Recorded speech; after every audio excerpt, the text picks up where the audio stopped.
Future is now. Instead of stepping into a costly and possibly even dangerous chemical lab, students in Tampa Bay are working in virtual labs. Yeah, and that's actually just the tip of the iceberg with this story. Tampa Prep invited us to try its new virtual reality equipment and see students not just learn through virtual reality education, they're actually part of the movement to educate others. If I'm trying to name this molecule, it's really important that you can see it and visualize it from multiple different angles. Tampa Prep Junior Tyler Holster Mathis is building virtual atoms, taking coding to a 3D level and stepping into the experience.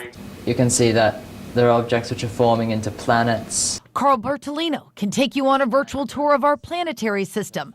But these Tampa Prep students are not just part of the experience, they're taking part in virtual reality creation. This is something that they have totally led the charge on, for lack of a better word. It's student-driven. This is a student-inspired design studio. The 5-station virtual reality lab at Tampa Prep is giving students the experience of a lifetime, and they are embracing it, all while taking learning to the next level. Computer programming is not easy. So what these two kids, Carl and Tyler, are doing is absolutely amazing. But how marketable of a skill set is that? These are high schoolers. When they're out of high school, they're going to have a really marketable skill to create virtual reality, augmented reality for companies. The Tampa school is on the forefront of what many believe is a trend that will explode in classrooms nationwide, giving students a chance to study with a 360 perspective. If I'm taking an anatomy class and I have a dissection, instead of actually having to cut something open in biology, I could do it in virtual reality and see how everything interconnects and how it works. I can look at the heart and see how the 4 chambers work. And Lee Spann and I got to become part of their 3D world. Not only did they create our 3D images, look, we're virtual talking heads.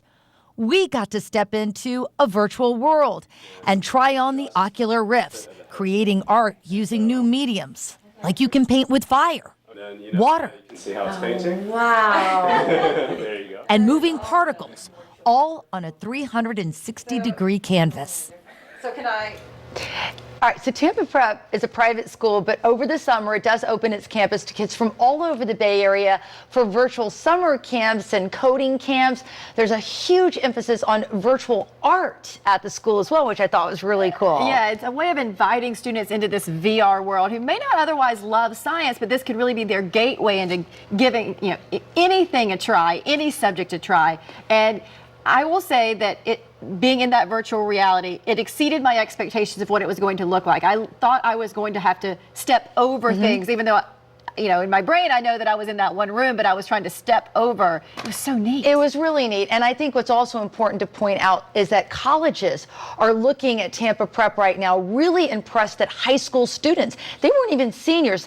High school students were actually, writing the codes, creating the apps. I mean, you typically a gaming world, but these kids have turned it into an education VR world. Yeah, and there are virtual reality classrooms that exist in the country, but this one they think is one of the first where the kids are writing the programs, not just going into the virtual reality world, but creating it for the next generation. It is fascinating. Congratulations to Tampa Prep. All right, now